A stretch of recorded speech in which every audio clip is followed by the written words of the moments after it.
मैं पत्थर हूं। जी हां, मैं पत्थर हूं।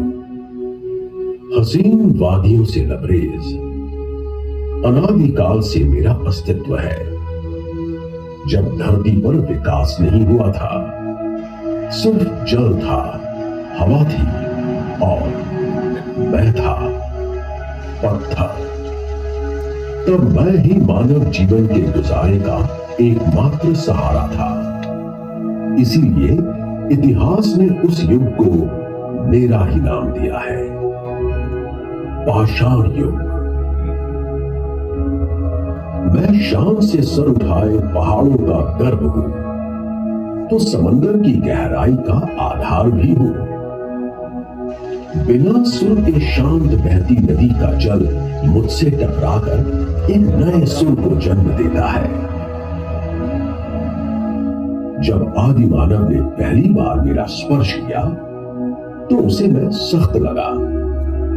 तब उसने रगड़कर मुझसे आग पैदा कर ली।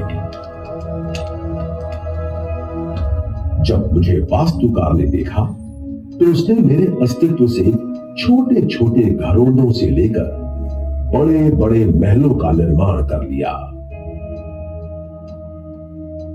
वर्षों तक मानव के मन मस्तिष्क में ईश्वरीय अवधारणा के मूर्त रूप को साकार करने के लिए शिल्पकारों ने मुझे ही चुना। मंदिर, मस्जिद, गुरुद्वारे, चर्च, सभी में मैं हूं। मैं कहीं शिव के रूप में, तो कहीं मर्यादा पुरुषोत्तम राम के रूप में गढ़ा गया। पानी की धार हो या हथौड़ों की मार, मैं ही तो हूं जो टूटता हूं और ज्यादा निखरने के लिए। हुनरमंद नक्काश मुझे काल दर काल तराशते रहे और मैं निखरता, बनता, संवरता चला गया।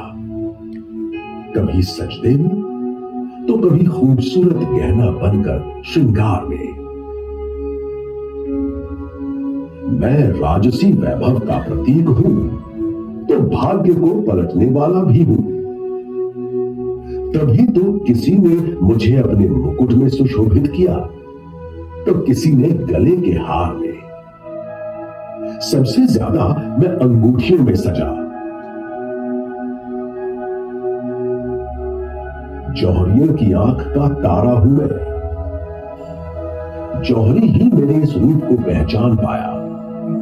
वो मुझे तलाशता है, गहलों में जड़ता है, मुझे खूबसूरत और आकर्षण का केंद्र बनाता है। मुझे बड़ी बड़ी चट्टानों के भीतर बेइंतहा मशक्कत करके, कभी ड्रिल करके तो कभी ब्लास्ट करके हिफाजत से निकाला जाता है। फिर मुझे क्रश करके छोटा बड़ा आकार दिया जाता है। पानी से साफ करके मुझे और निखारा जाता है। फिर भी मैं उतना सुंदर नहीं बन पाता हूं। अभी तक मैं खुरदुरा ही हूं। फिर मुझे कुछ अत्याधुनिक तकनीकी यंत्रों के सहारे आकार दिया जाता है। ये सब बहुत ही बारीकी से किया जाने वाला काम है। मुझे केमिकल प्रोसेस का स्नान करवा के चमकदार और आभावान बनाया जाता है।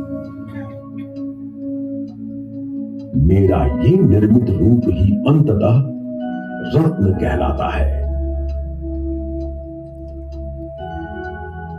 कहते हैं इस सृष्टि का संचालन 9 ग्रह करते हैं। सूर्य, चंद्र, मंगल, बुध, बृहस्पति, शुक्र, शनि, केतु और अंत में राहु। और ज्योतिष कहती है कि मानव व्यवहार पर इन ग्रहों की चाल का सीधा असर होता है। और मैं वो अनमोल निधि हूं जिसे इन्हीं ग्रहों के अनुकूल मेरे किसी भी स्वरूप को अपनाना होता है। आपके जन्म के समय से ही मुझे आपकी राशि से जोड़ दिया जाता है। आमेर राज्य के महाराजा सवाई जयसिंह द्वितीय ने 17वीं शताब्दी में मेरे महत्व को पहचाना और गुणी शिल्पकारों और जौहरियों को अपने राज्य में बसाया, जिससे देश विदेश में जयपुर की पहचान उच्च स्तरीय गुणवत्ता वाले ज्वेलरी उत्पादक की हो सके। और आज जयपुर पारंपरिक रूप से सिटी ऑफ जेम्स के नाम से दुनिया में पहचाना जाता है। दुनिया के कोने कोने में बिखरा था मैं। इसे बड़ी मेहनत से इस खजाना महल में इकट्ठा कर स्थापित किया आप लोगों के लिए। खजाना महल कोई एक दिन में देखा हुआ ख्वाब नहीं है। दशकों तक मन मस्तिष्क में विचारों की आंधी का परिणाम है खजाना महल। वर्ष 2019 में इसे मूर्त रूप देने के लिए मिलन हुआ museum of gem and jewellery federation के डॉक्टर रजनीकांत शाह और मुंबई के मशहूर entertainment 7 creative ventures private limited के क्रिएटिव डायरेक्टर अनूप श्रीवास्तव का। अनूप भारत के सर्वश्रेष्ठ वैक्स म्यूजियम नाहरगढ़ स्थित जयपुर वैक्स म्यूजियम के फाउंडर डायरेक्टर भी हैं। मेरी यानी पत्थर की जिंदगी को दिखाने के लिए दोनों ने हाथ मिलाया और बन गया दुनिया का अनूठा अद्भुत खजाना महल।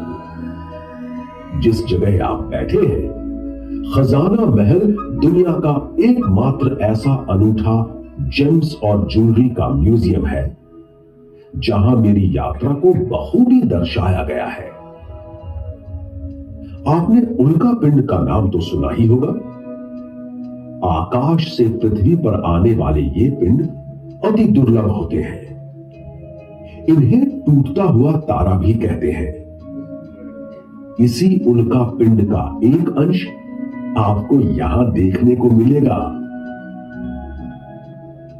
दुनिया की सबसे बड़ी अंगूठी भी इसी म्यूजियम की शान है। इसके अलावा कोहिनूर की रेप्लिका और साथ ही मुझसे बनी अनेकों नायाब कलाकृतियां यहां मौजूद हैं। आपने रामायण में राम सेतु प्रसंग के बारे में तो सुना ही होगा।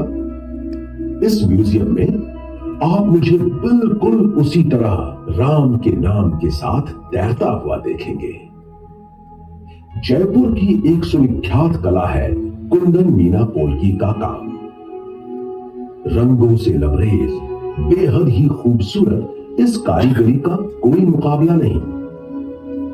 इसके अलावा पन्ना यानी एमरल्ड की ज्वेलरी भी जयपुर की खास पहचान है। जयपुर ज्वेलरी की पूरी दुनिया यूं ही दीवानी नहीं है। यहां के आभूषणों में बेजोड़ बारीक काम और खूबसूरत ढलाई का संगम होता है।